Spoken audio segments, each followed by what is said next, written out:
na klabu bingwa?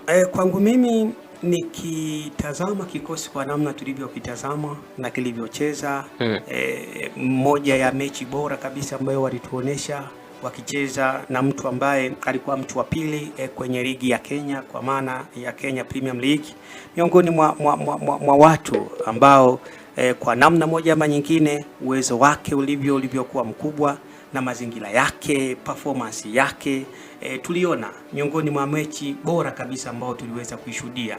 Sasa ukijaribu kutazama Simba kwa namna ambavyo walicheza kwenye mechi hiyo, walicheza kwenye mazingira bora sana, lakini kikosi kilivyoonekana, naweza nikasema jambo moja kubwa kwamba timu iliyokuwepo ndio timu bora zaidi kuliko maingizo mengi ya Simba aliyoingizwa kwenye dirisha hili kubwa. Yaani kikosi cha kina Libase, wakina Chama, wakina Anset Aula ni miongoni mwa kikosi ambacho naweza nikasema ni bora zaidi kuliko aliyoingia. Nilikiona kile kikosi, ubora wa wachezaji mmoja, mtu kama Libase bado movement zake ni bora, anatoa mpira kwenye flanks, anakimbia, anapiga krosi. Bado Anset Aula ni miongoni mwa wachezaji ambao wanafanya kazi yao vizuri kabisa, ana uwezo wa kuingia kwenye flanks, akakati ni akapiga, tuliona alikuwa anaweza akafanya attempt. Bahati mbaya kwenye kikosi kilichokuepo, Selemani Mwalimu hakuepo kwenye squad kwa sababu ndio alikuwa njiani anakuja, na tulimuona alizungumza kwenye tamasha, miongoni mwa watu ambao kama anakuja kuingia alikuwa bora sana. Sasa kwenye maingizo mapya, mchezaji ambaye nilimuona alinimplace kwamba Simba hawajatupa hela ni Kaletso Makgaro. Huyu ndio mchezaji ambaye naweza nikasema ni miongoni mwa wachezaji ambao Simba wamesajili mchezaji bora sana, kwa sababu ana movement, ana mikimbio na ana uwezo wa kupunguza mchezaji mmoja kwenda mchezaji mwingine.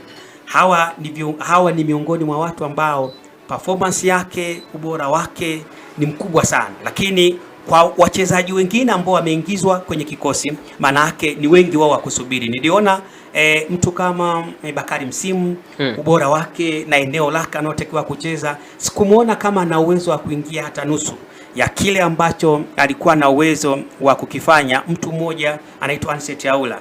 Lakini ukiacha eneo hilo, unakwenda kwenye eneo mama ambako Simba wanahitaji, kwenye eneo la namba 9, striking force.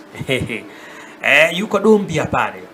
Wengi wanapenda kumuita Victor James Osimhen, na anapaka bleach nywele, ni mchezaji mzuri, lakini nimeona sijajua concentration yake ndani ya pitch ni ndogo sana, lakini pia movement zake bado hazijawa na quality kubwa ya kuifanya Simba kupata magoli.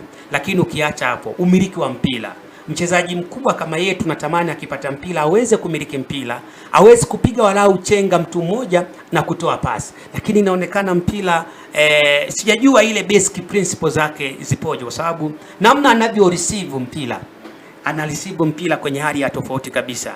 Namna anavyo receive, anavyopambana kutengeneza mazingira makubwa kufunga imekuwa ni tofauti kabisa, lakini movement zake pia ndani ya pitch zimeonekana sio nzuri. Moja ya kitu ambacho nilimtazama kama mchezaji ambaye anaweza akawasaidia Simba kwa magoli mengi, yalikuwa ni maeneo mawili tu makubwa. Moja, eneo la kwanza kubwa ya namna ambavyo anakaa kwenye penalty box. Nimemwona Dombia hakai kwenye box, mara kadhaa anatoka kwenye box. Sasa kama anatoka, manake muda mwingi eneo la Simba la mbele lilikuwa linaonekana kama halina mtu, lakini akisogea kwenye penalty box pia nilimuona ni mchezaji mzuri sana kwenye aerial ball, mipira ambayo ni mirefu, mipira ambayo ukipiga kichwa ana uwezo wa kufunga, lakini mipira mingine ya hapa inamsumbua sana. Manake ana kazi ya kufanya mwalimu kumadjust kuwa mshambuliaji ambaye kama ataenda na misingi ya ushambuliaji anaweza akawa ni mshambuliaji mzuri, lakini kama atashindwa kwenda na misingi ya ushambuliaji, manaka anaweza akawa ni mtu ambaye ni wa kawaida, akashindwa kutoa kile kitu ambacho ni bora zaidi kwenye timu. Otherwise Simba, timu iliyokuepo kabla ya maingizo mapya, ndio timu hatari zaidi kuliko watu walioongezwa, kwa namna ambayo mimi niliitazama. Ndio, na pengine muda wanapaswa kupewa kwa sababu